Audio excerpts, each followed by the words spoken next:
Hello, Bioengineering 131. This is Russ with technical briefing number 12. Today we're talking about brain-computer interfaces, or BCI, also known as brain machine interface, BMI, and also known as neural prostheses, like prosthetics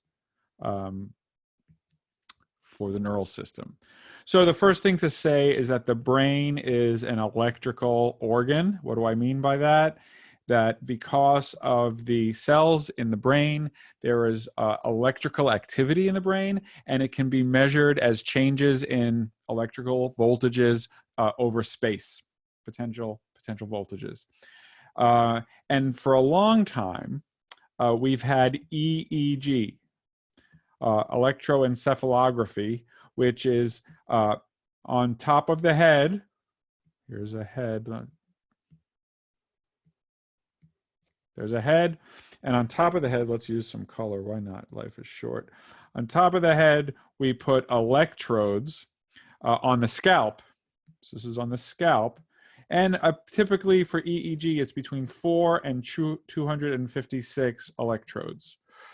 And then with those electrodes, you can measure gross electrical activity. What I mean by gross is it's not very fine-grained. And this can be used, for example, to diagnose seizure disorders. And you can use it also just to detect changes in the brain activity that are coarse, not very fine-grained stuff like I'm moving my arm or I'm moving my eyes or I'm thinking a thought, but just kind of overall electrical activity. So that's been around for a long time, and that's EEG. But the new stuff, let's go to black ink again. The new stuff is the general flow is that we put in electrodes in the brain.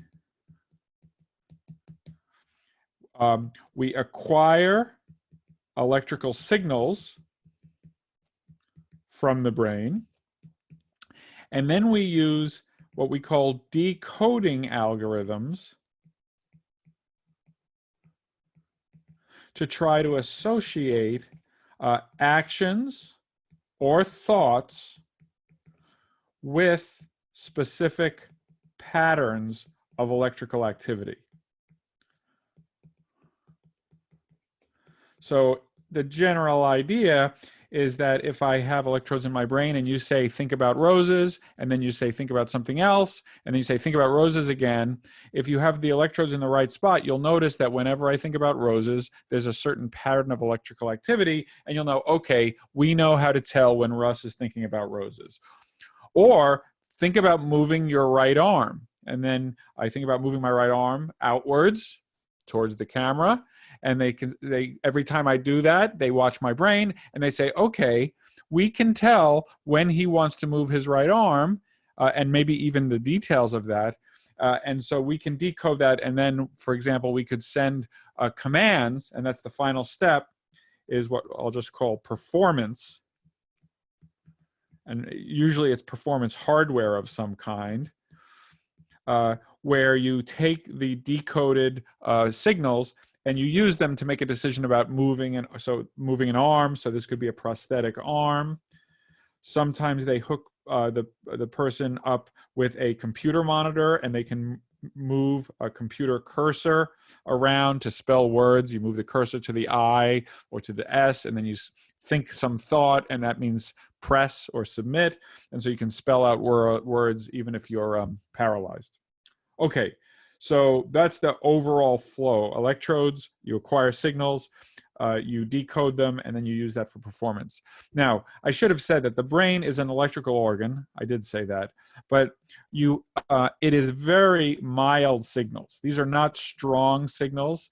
And in fact, they compete with the electrical signals from like the muscles in your scalp and in your eyes, and also from the ambient electrical devices all around you. So these are not easy signals to detect, but you can detect them. Okay, so let me give you a sense for where we are now in terms of these electrodes that are actually put into the brain. So that's the big deal here. This EEG was on the scalp. Now we're putting electrodes directly into the brain. And they're usually these 2D electrodes. So a very famous one is the Utah array. And the Utah array is 10 by 10 square of electrodes. So there's 10 in one direction, dot, dot, dot, and there's 10 in the other direction, dot, dot, dot. And so you have 100 electrodes. Now these electrodes are about 1 to 2 millimeters in length. So each of these needles that are sticking out of the electrode are about 1 to 2 millimeters in length.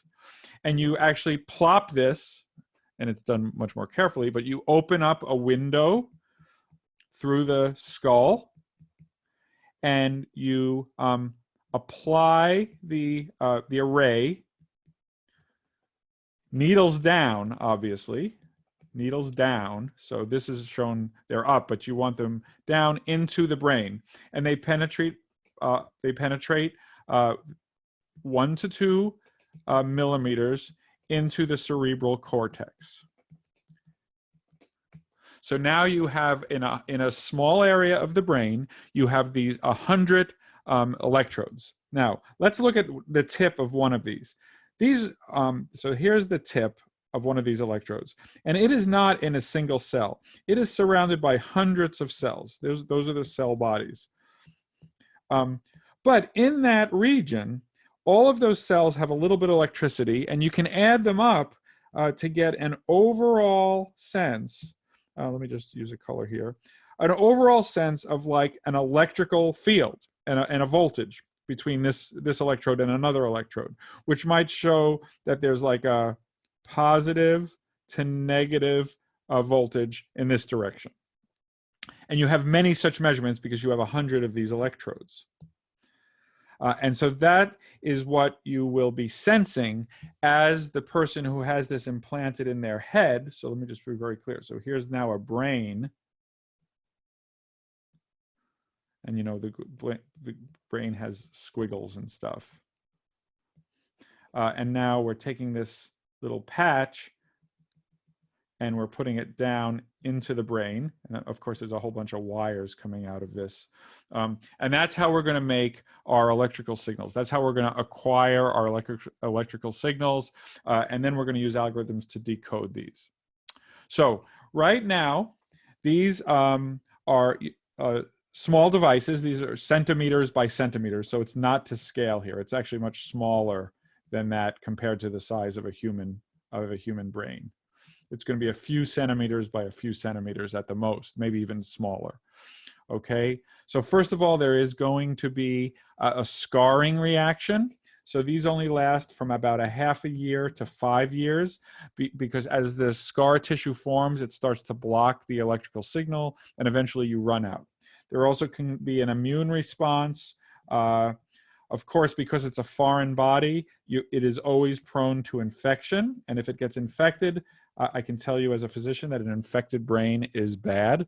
And so you take it out, probably, and you give IV antibiotics to try to make sure there's no damage to the brain. Okay. So in terms of the kinds of things you can do with this information, all of these electrical signals, so you have to put it in a part of the brain that you know is important for a certain function. So you use fMRI or other techniques, we've already talked about fMRI, to figure out, okay, this is the region of the brain where Russ controls his right arm. So then as you have me move my right arm around, or think about moving my right arm around, you can make measurements and say, okay, when he extends his arm, I see a certain pattern. When he puts it up in the air, I see another pattern. And you start to figuring out the decode. And then you can, of course, get me a prosthetic arm where it moves in response to my brain thoughts. If you put it in another part of my brain, it might be where I have higher level thoughts like I'm angry or I'm sad. And then you could respond to that.